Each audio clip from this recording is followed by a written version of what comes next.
Professor Brain Brown's research shows that vulnerability fosters good emotional and mental health. It is a sign of courage. We become more resilient and brave when we embrace who we truly are and what we are feeling.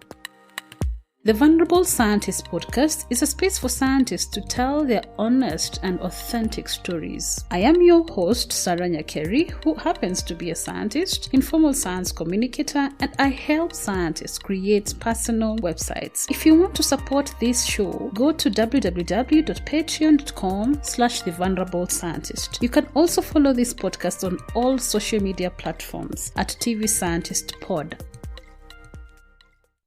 Tell us more about your podcast. Why did you start the podcast? Whoa, this is a very interesting question, and I love it. Oh gosh. Okay, so basically, what had happened is, 2020, I was completing my master's degree, and I was working with the supervisor at the time who was very about publish or perish, and used to give me so much anxiety about it. And there was a whole big thing about impact factors and research output. Now, don't get me wrong, that's good. Yes. But I always felt like, and then what? Like, if I publish these papers, like, and then what? What will happen? Because at that point, for my particular master's research, I was working with smallholder farmers or small scale farmers. And I was like, if I write this paper, I've been working with these people for 2 years. I've invested my time, my tears, my sweat, literally, into this project. And I want to have somewhere where I can, like, what will the information that I write, how will it be beneficial to them? The paper won't be, because I'm going to be using such technical terms like randomized block design. What does that mean to an average person? I just felt like the research that we do, that many of us do, we spend 2-3 years, even 4, I don't know how many years, conducting. We write about it and then gets thrown in these journals that even you are a scientist, but you won't go and read my work. you know So true. What's one thing that somebody who's not even in science, they don't go actively saying, oh, you know what, tonight I'm going to read Nature. Nobody does that for fun. Right. So I was like, I want to do something where the work that I do, I didn't even realize it at that point, but I wanted to do science that impacts society, because I think that's the basis of why we do science. We're trying to solve rather a societal problem. Well, I wanted to do it for people who are actually affected by the problem, because so when I was doing this, I thought, okay, you know what? Let me write a blog. I hated it. I was like, you're editing. No ways. Not going to do that. So then I thought, I love to talk with people. Maybe let me just talk to people. And, so at this point, simultaneously, the ones who've heard the story might have heard the story so many times. I was starting to be active on Twitter. And I was following this one page where they were talking about how they wanted people, or they are a company that reads, it's like audio of scientific papers. So I sent them a DM, because this is one thing that I do. I am like a self-appointed DM queen, and I was like, hi, this sounds so cool, how can I be a part of it? And then the person was like, well, actually, we deal with BBC presenters as the people who read. And I was like, oh, okay, my bad. But he was so nice, and he was like, listen, actually, have you ever thought about doing a podcast? And you can sort of create that as a portfolio if you ever want to get into voice overing or any audio type of work. And I was like, a podcast? What's a podcast? So this is you didn't know before that? I didn't know. This is early 2020, before pandemic, because I wasn't listening to podcasts. So this is early late 2019, early 2020. I can't remember. So then he was so nice, and he sent me all of these informations of sites of where I can look to go and like research in terms of the hosting sites, etc. So I started looking into it, and then I call her my big sister, Sharon. She was a couple years ahead of me, and she was also doing her PhD at that point. I was like, I want to talk about your research. Let's have a conversation about it. So we did, and it was terrible. It's probably like my first episode. Terrible audio. Had no idea what I was doing. And then I put it up, and then I shared it with my friends on Facebook. Then I had a friend of mine who is a dancer. He has nothing to do with science, obviously. And he was like to me, "Oh my gosh, Anne, what this girl's doing is so cool," because she was also working on waste-based fertilizers, but it was a little bit more different. Hers was specific to looking at okay, so we live in South Africa, which is one of the most prevalent of like HIV AIDS. So her research was trying to see like the ARVs and how that affects the viral load, something like that. I can't remember exactly, but it was pretty interesting. So people were like, "Oh my gosh, that's so cool. She was talking about it in such a cool manner." And I was like, "What? Babe, love this." So then I was also, like I said, I'm active simultaneously while all of this is happening. I am active on Twitter, and I was part of this, well, I am still part of this amazing foundation called Visibility in STEM Africa, which seeks to also amplify Africans in STEM by creating sort of like visible role models and spotlighting them, etc. And the founder, Natasha Mwanigwa, was like to me, and there's this person, they're doing agriculture, but they're using drone technology, and they're doing some really amazing work in Ghana, but he's originally based in America. I think it would be really cool for you to speak to. So while I was doing all of that, I was exposed to all of these really cool Africans in STEM doing very amazing things. So now this is when the pandemic has obviously happened, and the world has stopped. Nobody knows what to do. So now I start sending people messages, and I'm like, "Hi, would you like to talk to me about your research? I'm trying to do this thing." And because people had nothing else better to do with their lives, they were like, "Sure, why not?" you know? And I think that's how it all started, where I would host these conversations remotely and record them and then put them up. So that's what it all happened. And then I'd have so and so refer me to so and so, or I'd see somebody on Twitter and send them a message. So I realized the importance of the work that I was doing in the sense that when I was growing up, and I'm sure you can relate to the story because many of us African kids can, when we thought of a scientist, we thought of a white old man. We never had the picture of like somebody who looks and sounds like us. So I didn't know there's something to do with a scientist.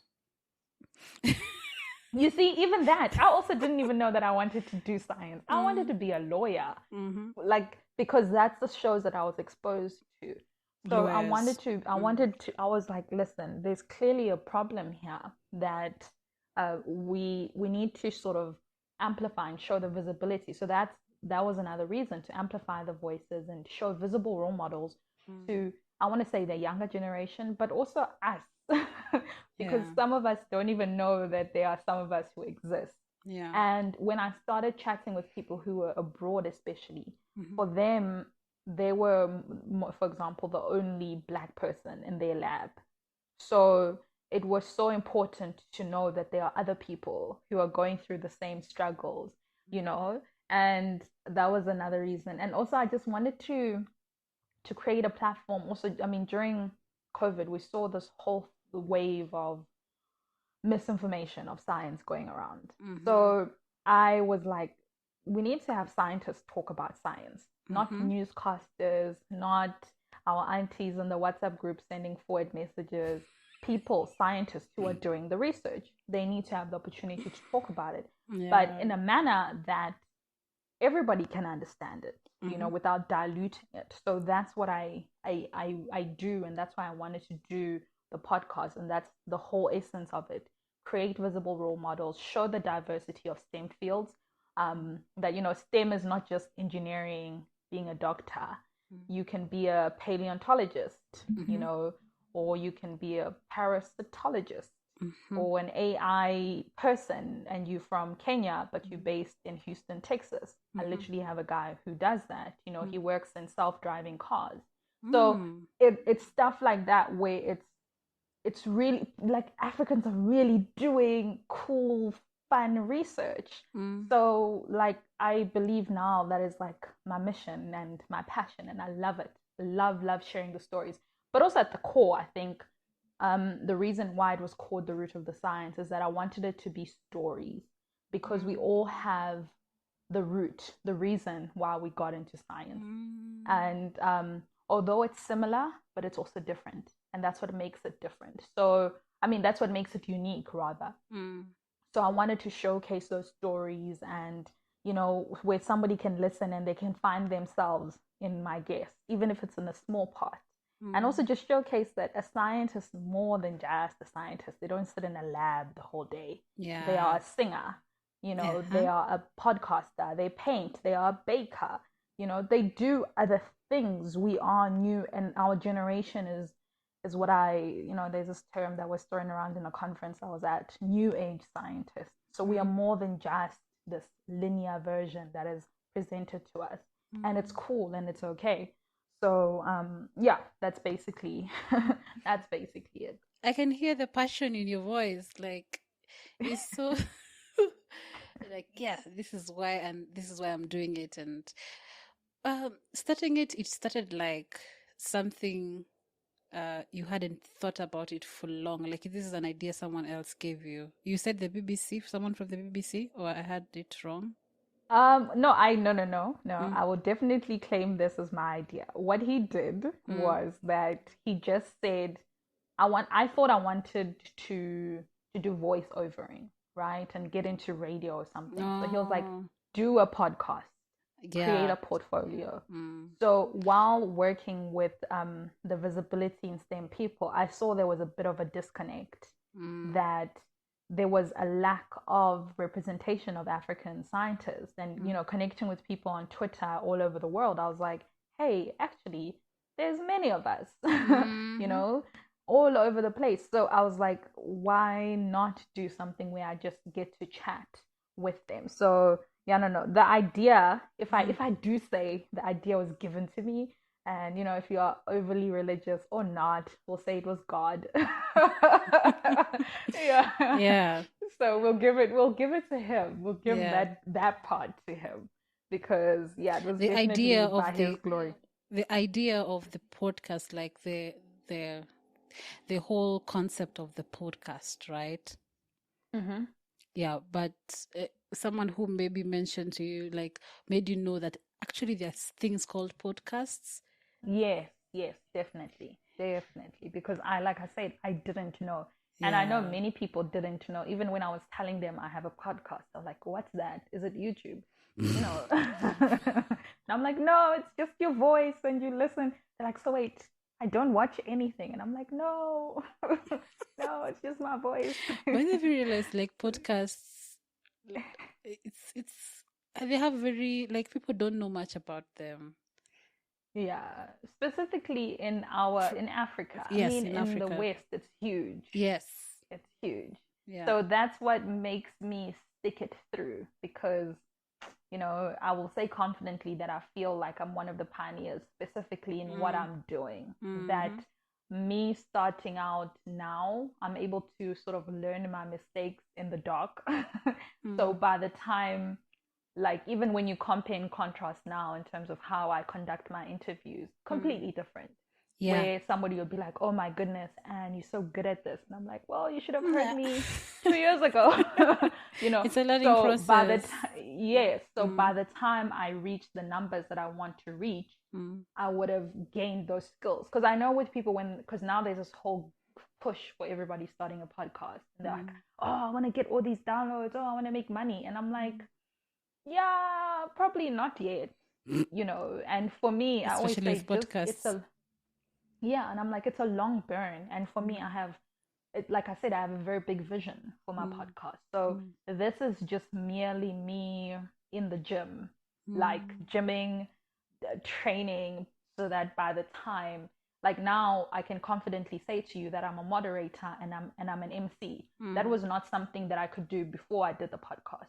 So I've learned other skills by doing that, and I've been afforded other opportunities by doing the podcast. So it's like I said, it's the gym. It's the Yeah. gym. It's a process, and I know where it's going, so I'm okay with it because I understand. Yeah, I understand the long term goal, and I understand that by the time I blow up, Mm. people will be like, "Oh my gosh, you're so good at this. You know, you've been doing this for a long time." You know, Mm. but I know the amount of grunt work that I've put in, the amount of times where I've I've wanted to quit. Like even this month, Mm. like I've been going through it personally, and I haven't posted, you know, as much as I wanted to. And also, I've learned to to to sort of give myself time. You know, being your own boss is also a little bit of a superpower. Mm-hmm. Where in the past I used to be like, oh my god, I have to put a content and Yeah. cause myself burnout, right? Yeah. But then now, because I've done this for so long, I know confidently what I bring to the table. I know that I can take these couple of weeks to recoup and to come back, And and still stay nobody can tell relevant. me, yeah, and nobody can tell me like, oh no, where have you been? Yeah. Because I know I've built that fan base, and sometimes it even I was actually telling a friend of mine that it shocks me that even if I'm not putting out content, I still get listens. So it's because I've done the work.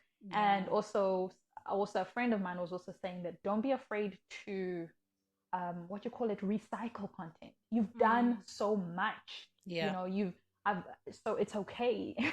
Yeah. So that's what I'm saying, that now I can confidently, like even the way that I'm speaking to you now, Mm-hmm. I'm speaking to you because I wouldn't be able to speak to you about this probably a year and a half ago. I'd be like, no, Sarah, I have to work, I have to keep doing this, I have to, you know. But now I know I've sort of carved myself, and I've done the work to be able to take my days, you know, and to know what I bring to the table, to know the type of content that I bring to the table, to know who I am, and to know, yeah, to sort of know myself. So I've grown as much as a podcast has grown. I have also grown as an individual.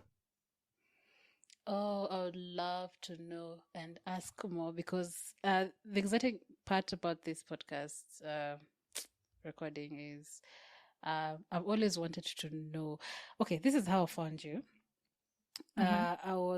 I was doing these shows before, some shows on YouTube called the Scientist Path series, and Mm-hmm. we were doing it online, and I was trying to get different scientists to come on camera online and have this long conversation. It was a list of like 16 or 15 questions, I can't remember, Yeah. that we were asking them. And I was working in partnership with a company called Planet Wizard Africa. Mm-hmm. And one of my guests was Joseph Malinzi. So Oh, yeah, so when yes, I know him. yeah, so when I was doing something. There was an editing I was doing. I was trying to republish that work because I didn't want to leave it like that because it was a very long conversations for most of the guests.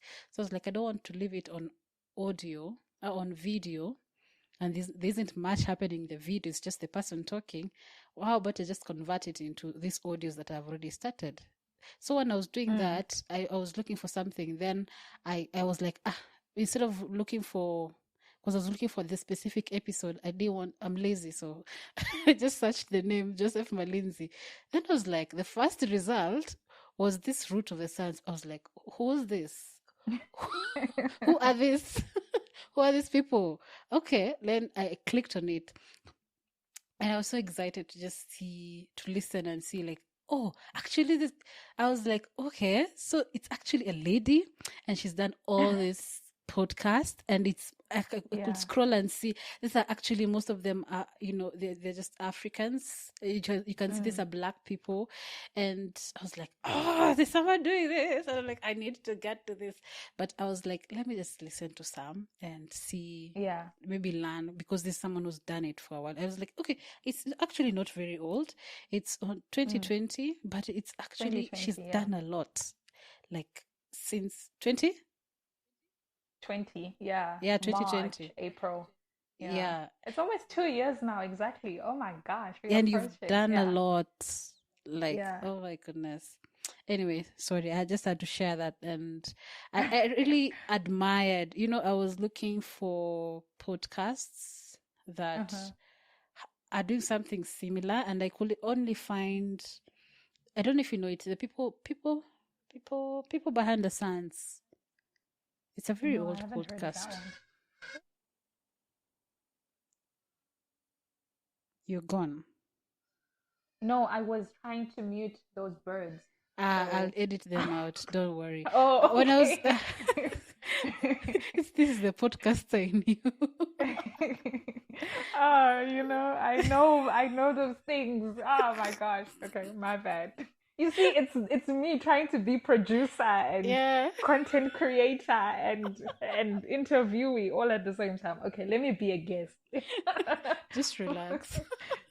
But this is nice. At least you understand, what will happen to me after this interview while editing. I do not envy you. I do not envy you at all. Anyway, I put, actually they happened this what are they called? The Hadidahs. They were also on my podcast with Afra, and when they happened, I thought, let me just put them there. Like, this is something that happened actually. Yeah. And it's just part of nature, so let's not hide them. For me, sorry, this is a slight detour. I was in a workshop. When was it? Like 2 weeks ago, 3 weeks ago. So it was people in Europe. And it was like a Zoom, whatever. And I was speaking. It was also a Thursday like this one. And same time, because of time differences. Yeah. So it was around about this time. We were rounding up the day and I was saying something. And these birds come on. And I'm like, oh my gosh, I'm so sorry. And they're like, what is that? And I'm like, it's a bird. They're like, it's a bird? That is a bird? And then everybody starts switching on their mics. And they're like, what is that? Like, I've never heard this. So I'm like, it's a hodidah. So now we stopped the whole meeting for somebody to Google hodidah, share it on the screen. Share it on the screen so everybody understands. Because I was like the only African person except this other guy in Egypt. And I was just like, yo, guys, these birds, like, these people were shocked. They were like, what is that bird? It sounds like it's... And I'm like, they had no idea. So I'm like, literally, it was like an interval where everyone wanted to know what that thing was. Oh my God, I'll never forget that. It was hilarious because these people, it was like people in Sweden, Italy, and one is in Germany. So like, yeah, Europe. They had no idea what this was. It blew me away. Oh gosh. Oh my God. So these birds became the star of the actual workshop. And I remember when we were rounding up on the last final day, when people are like, oh, so what are the takeaways from this workshop? And then somebody's like, oh, the hodidah in South Africa. And I was just like, oh my God. It was hilarious. Yeah. Oh so God. These birds. I'm It's dying. so weird because for me it's like, it's an everyday thing, but they had no idea what it was. Yeah. Oh my God, I've never laughed this much for a long time. Yeah, it was hilarious. When it happened, I was like, I know these birds, but I don't know the name. So actually, Afra is the one who told me the name. Like, it's a normal sound around here. But it's so funny. So normal. Yeah, it's so normal. But it's like, but you realize in those other countries, it's like, nope, what's that? Anyway, let's go back to that.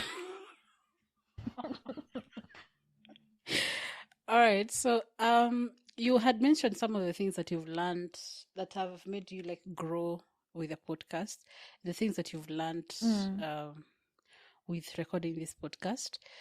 So what has changed in you now as compared to before as a person? Wow. Okay, first things first. I want to say I'm more confident.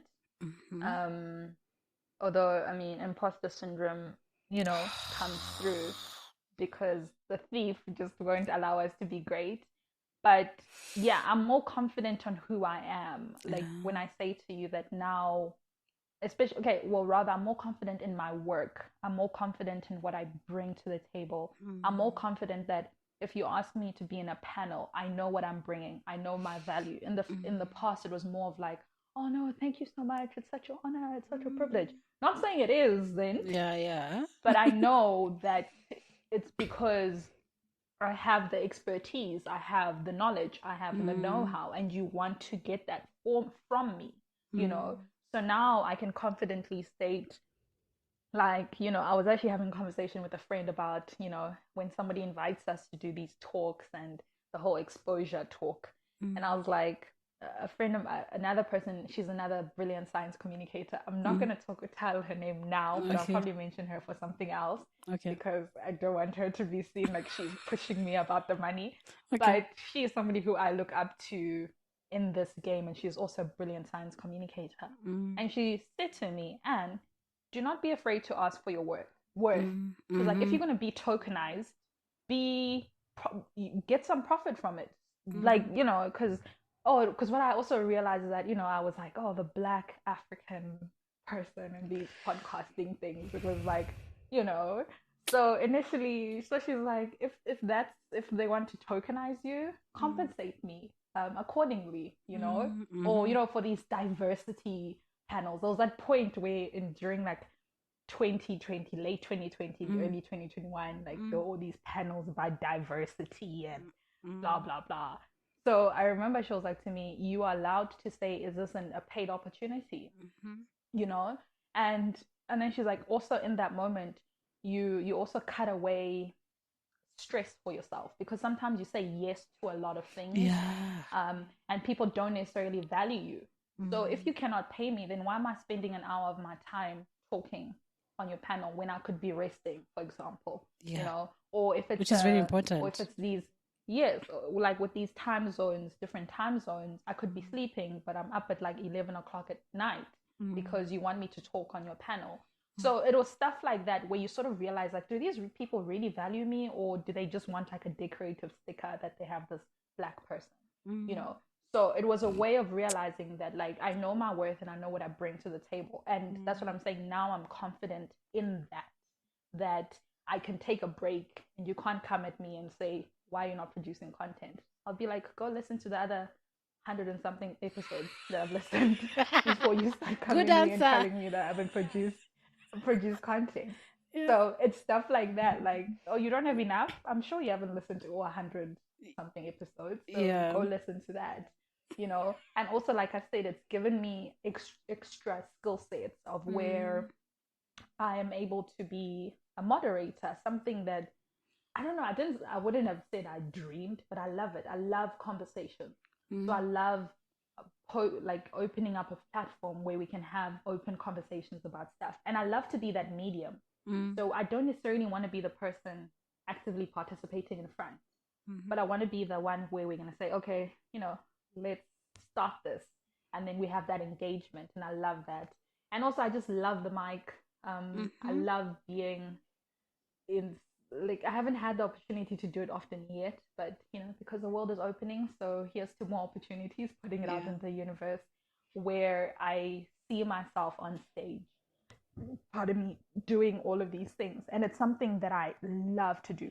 People is like a talent of mine, and I can say that proudly because, you know, and even in terms of my own schoolwork, when it comes to presentation, presenting our project, I know that I'm probably the best in terms of presenting. Owning because tickets. Because that's what I'm saying. But like, you know, of course the content has to be spectacular, not putting anything away from that. But in terms of speaking, I know I'm probably going to be one of the best, and it's a skill of mine that I can confidently, you know, say that I speak really well. I was I was somewhere where we were introducing ourselves I was at my friend's church, and we were introducing ourselves. It was like these game evenings, and one of the lead pastors was like to me, oh, tell me something about you. And I'm like, oh, well, I speak really well.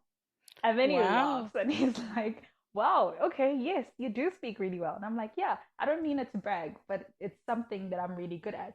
So he's like, no, I can even tell that you are. So it's stuff like that, which I'm now starting to own my Mm-hmm. stuff because, like I said, I've been in the gym. I've been in the gym where I wasn't able to confidently speak.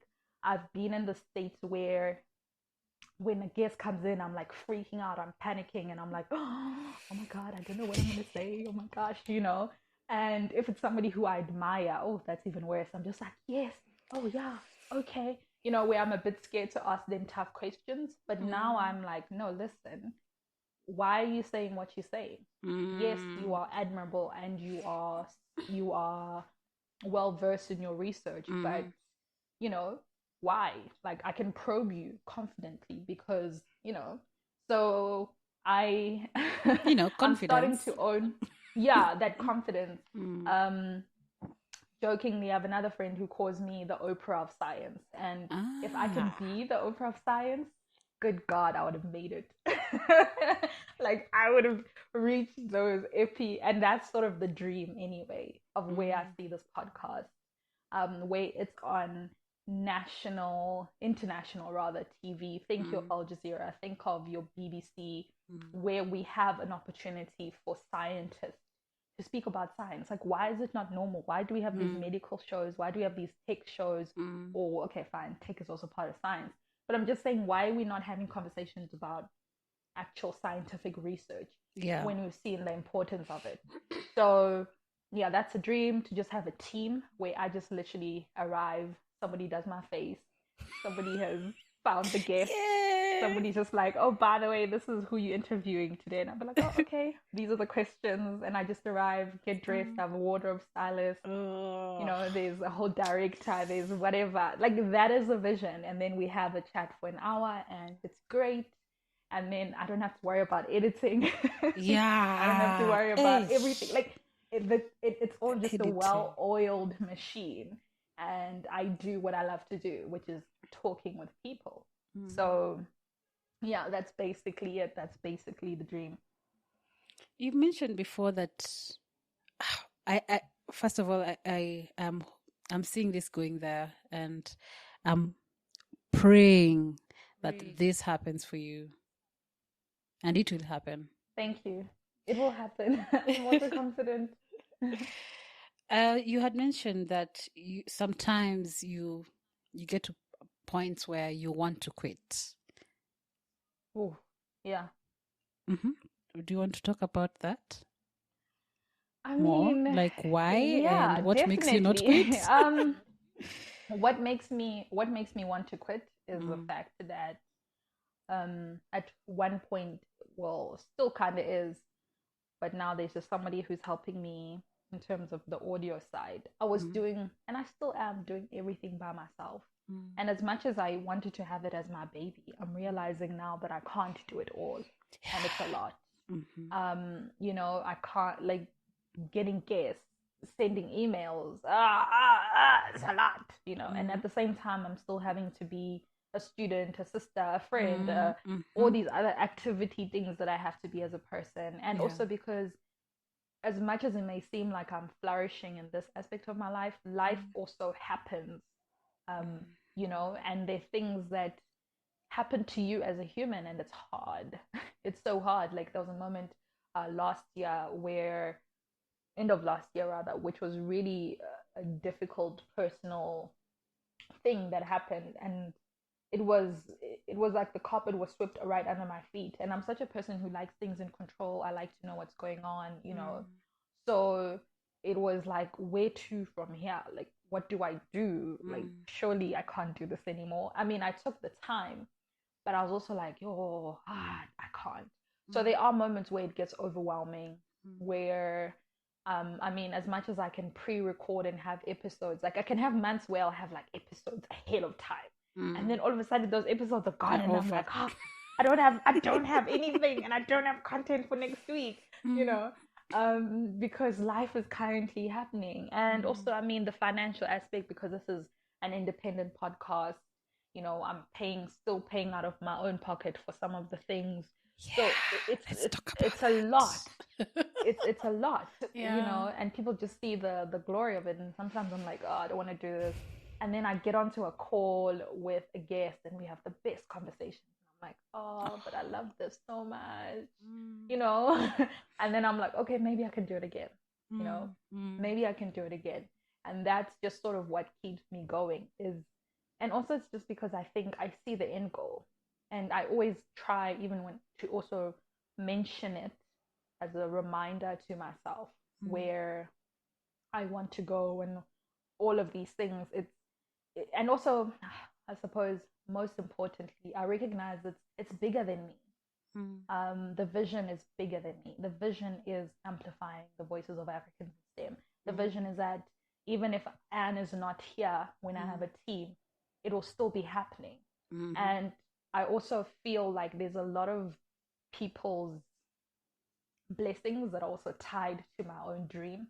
I mhm, see the beauty of it when I connect people where I'm like, oh no, somebody's like, oh, blah, blah, blah. I'm looking for a mathematician. I don't know any mathematician mm. in who's African. And I'm like, oh yeah, like you mentioned, Joseph. Yeah. I'm like, oh, I know Joseph Malinzi, or I know James Azam. He's, like I know these people and I can Mm, refer, and then something beautiful happens from that. And I'm like, oh, okay, so actually it's bigger than me, you know? yeah. Um, so I have moments where I recognize that this is not only a selfish thing, it's bigger than me. Yeah. And and that's what also keeps on happening, that, you know, although it's in me, like sometimes not everybody sees the finished version of it, Mm, but um yeah, I am a very spiritual person, so I recognize that God placed this for me, and if it wasn't for me, then mm, if it isn't for me, then it might not get executed in the manner that it needs to get executed. And I can only see it. As much as other people might say they see it, mm. they don't really see it the way that I Yeah. see it and the way Yeah. that I want it to go. So like the Mm, blueprints are with me, and yeah, it's a huge responsibility. It's a huge honor, in that aspect of as well. It's like really not only about me. Yeah, if mm. I can say that.